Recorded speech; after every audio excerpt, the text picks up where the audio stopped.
빌어먹을 알람 소리. 박서준은 신경질적으로 스마트폰 화면을 내리쳤다. 오전 6시. 창밖은 아직 어둠이 채 가시지 않은 회색빛이었다.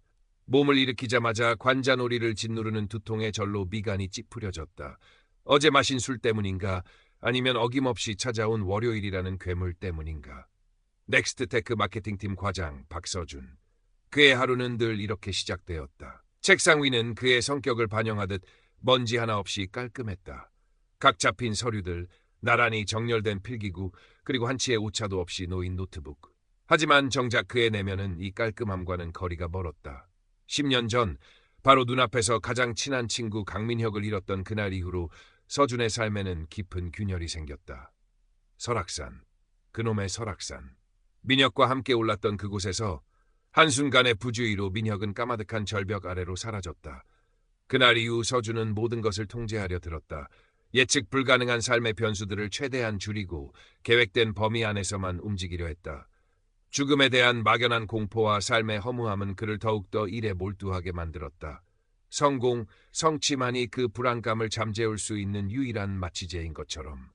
오빠, 오늘 저녁은 집에 와서 먹을 거지? 엄마가 오빠 좋아하는 갈비찜 해놓으신댔어. 출근 준비를 하며 면도 크림을 바르던 서준은 스피커폰 너머로 들려오는 여동생 민지, 이 프리랜서 일러스트레이터의 목소리에 건성으로 답했다. 몰라, 오늘 또 야근할지도. 팀장님이 새로 맡은 신제품 론칭 프로젝트 때문에 아주 들들 볶고 계시거든. 그의 목소리에는 짜증과 피로가 역력했다. 민지의 걱정 어린 잔소리가 이어졌지만 서준은 알았어, 끊는다라며 서둘러 통화를 종료했다. 마음 한구석이 불편했지만 애써 무시했다. 감정을 드러내는 것은 그에게 사치였다. 넥스트테크 사무실은 이른 아침부터 분주했다. 새로 출시될 스마트워치 넥스트Z의 론칭 프로젝트는 회사 전체에 사활이 걸린 문제였고 서준은 그 프로젝트의 최종 책임자였다. 그의 책상 위에는 넥스트Z 최종 보고서라는 글자가 선명하게 박힌 두꺼운 파일이 놓여 있었다. 최 부장은 아침 회의에서 서준의 어깨를 두드리며 말했다. 박 과장, 이번 일만 잘 해내면 차장 승진은 따놓은 당상이야. 기대하고 있다고.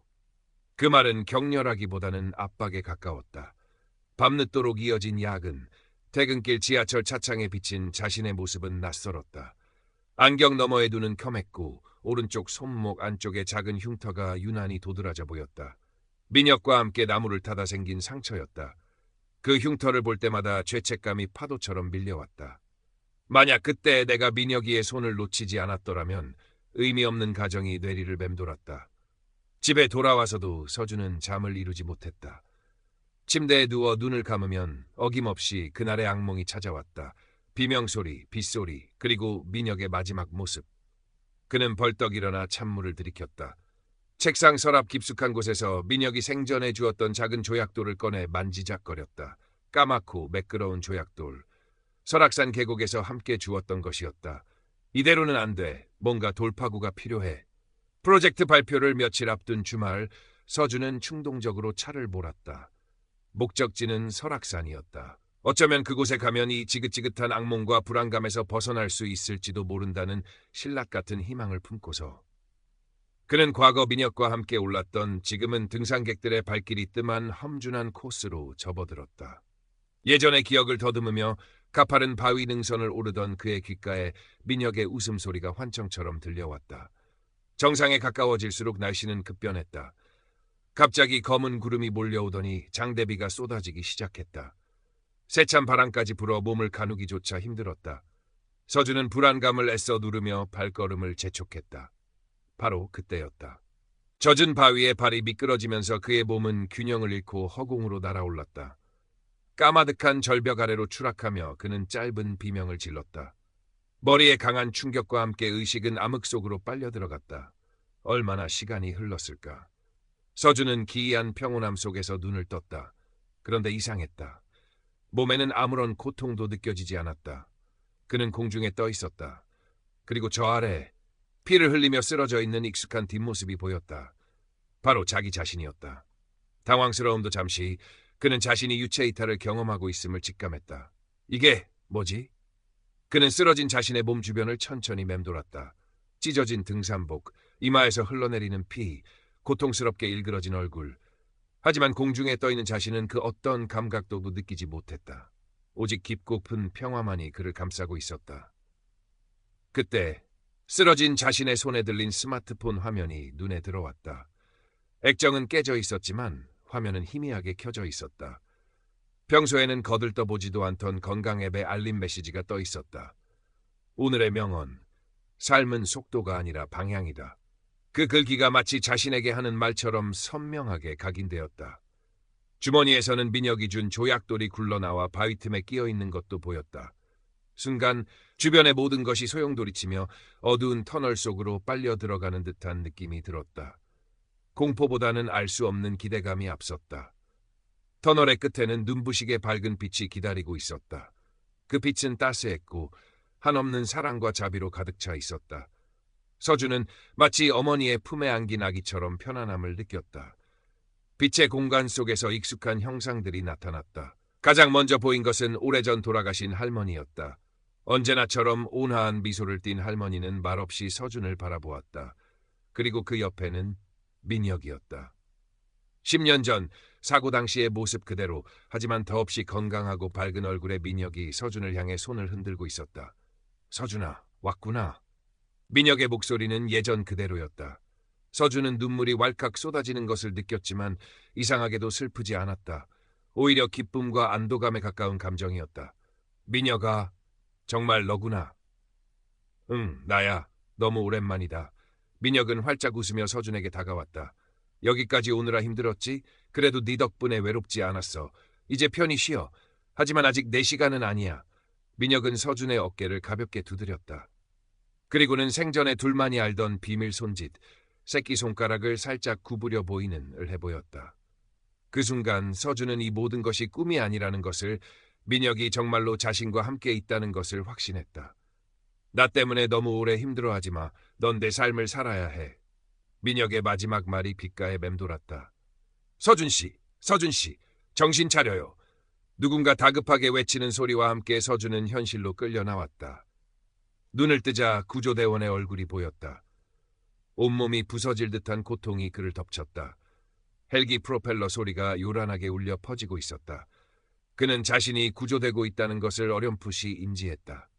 하지만 그의 머릿속은 방금 전까지 경험했던 초현실적인 세계와 민혁의 마지막 말로 가득 차 있다. 병원 중환자실에서 서준은 며칠을 보냈다. 다행히 생명에는 지장이 없었지만 여러 군데 골절상을 입어 한동안 꼼짝없이 누워 있어야 했다. 그 시간 동안 그는 자신이 겪던 임사 체험에 대해 끊임없이 생각했다. 그것은 단순한 꿈이었을까? 아니면 정말로 사후 세계를 경험한 것일까?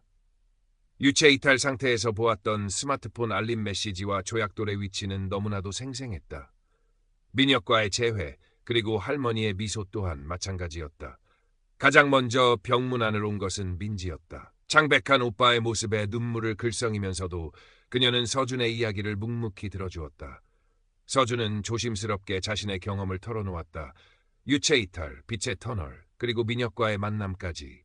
민지는 처음에는 믿기 어렵다는 표정이었지만 오빠의 진지한 눈빛과 생생한 묘사에 점차 귀를 기울였다.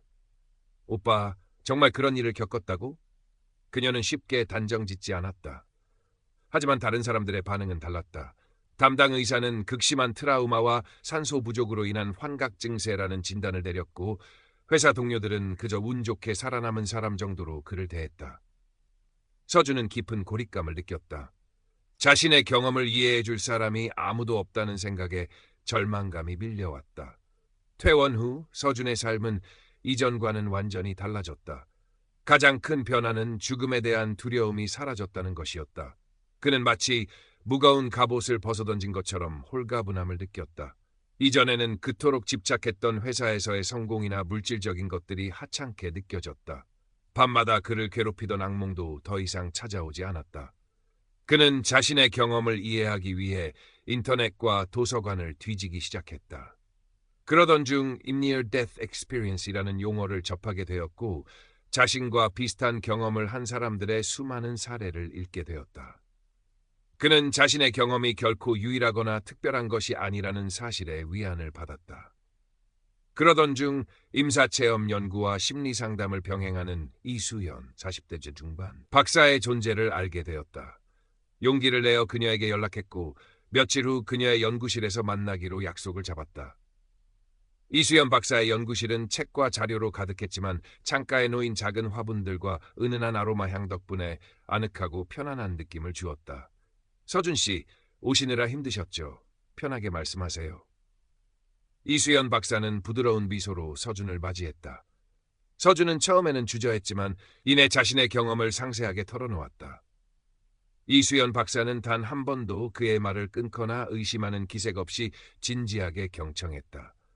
그녀는 서준의 이야기가 끝난 후 서준 씨의 경험은 학계에 보고된 전형적인 임사체험의 요소들을 많이 가지고 있네요.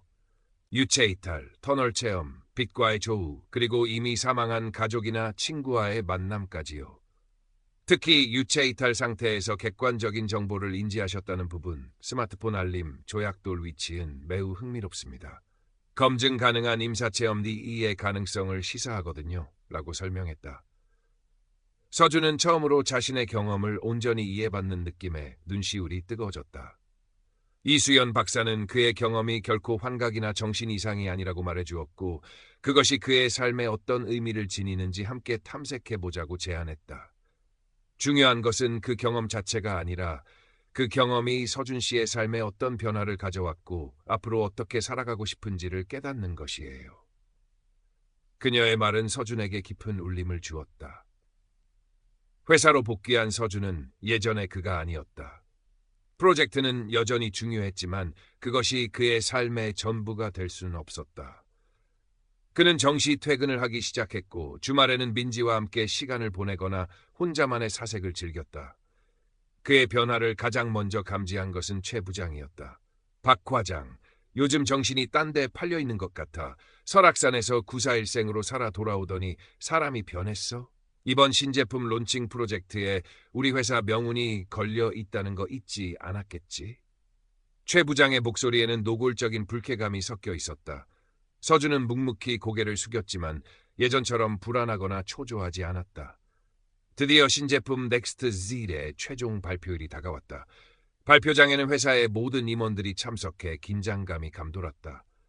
서준은 발표 자료를 마지막으로 점검하며 심호흡을 했다. 그의 머릿속에는 지난 몇 달간의 일들이 주마등처럼 스쳐 지나갔다. 설악산에서의 추락, 빛의 터널, 그리고 민혁의 미소. 넌 내 삶을 살아야 해.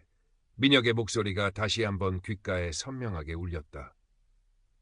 발표 순서가 되어 연단에 선 서준은 준비된 PPT 화면 대신 참석자들을 천천히 둘러보았다. 그리고 떨리는 목소리로 하지만 단호하게 입을 열었다. 안녕하십니까. 오늘 넥스트제 최종 발표를 맡은 마케팅팀 박서준입니다. 사실 저는 오늘 이 제품에 대해 말씀드리기 전에 최근 제가 겪었던 아주 특별한 경험과 그로 인해 제가 깨닫게 된 것에 대해 먼저 말씀드리고 싶습니다. 장내가 순간 술렁였다. 최 부장의 얼굴은 당혹감으로 굳어졌다. 서준은 아랑곳하지 않고 자신의 이야기를 이어갔다.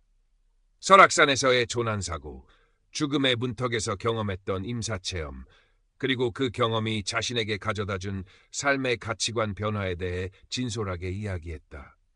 그의 목소리는 때로는 떨렸지만 그의 눈빛은 그 어느 때보다 확신에 차 있었다. 저는 그 경험을 통해 깨달았습니다. 삶은 단순히 성공하고 더 많은 것을 소유하기 위해 존재하는 것이 아니라는 것을요. 진정한 삶의 가치는 우리가 서로 얼마나 사랑하고 얼마나 의미 있는 관계를 맺으며 그리고 매 순간을 얼마나 충실하게 살아가는지에 달려있다는 것을 말입니다.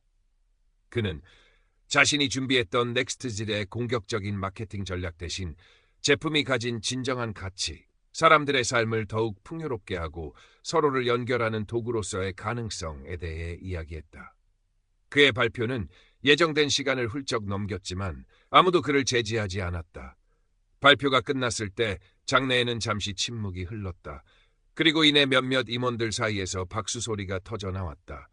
물론 서준의 행동은 회사 내규에 어긋나는 것이었고 그는 결국 대기 발령 조치를 받았다. 하지만 그는 후회하지 않았다. 오히려 무거운 갑옷을 벗어던진 듯한 해방감을 느꼈다. 그는 민혁의 기일에 맞춰 다시 설악산을 찾았다. 예전처럼 죄책감이나 슬픔에 짓눌리지 않고 맑고 평화로운 마음으로 친구를 추모했다. 민혁이 준 조약돌을 사고 지점 근처 가장 아름다운 풍경이 보이는 곳에 놓아두었다. 회사를 나온 서준은 한동안 아무것도 하지 않고 자신만의 시간을 가졌다. 민지와의 관계는 더욱 돈독해졌고 그녀는 오빠의 새로운 시작을 진심으로 응원해 주었다. 이수연 박사와의 상담도 꾸준히 이어갔다. 그는 자신의 경험을 바탕으로 다른 사람들을 돕는 일에 관심을 갖기 시작했다. 작은 도서관에서 자원봉사를 시작했고 호스피스 병동에서 죽음을 앞둔 이들의 이야기를 들어주는 일에도 참여했다. 어느 날 그는 이수연 박사의 소개로 자신과 비슷한 임사체험을 한 사람들의 모임에 참석하게 되었다. 그곳에서 그는 다양한 사람들의 이야기를 들으며 자신의 경험이 결코 외로운 것이 아님을 다시 한번 깨달았다.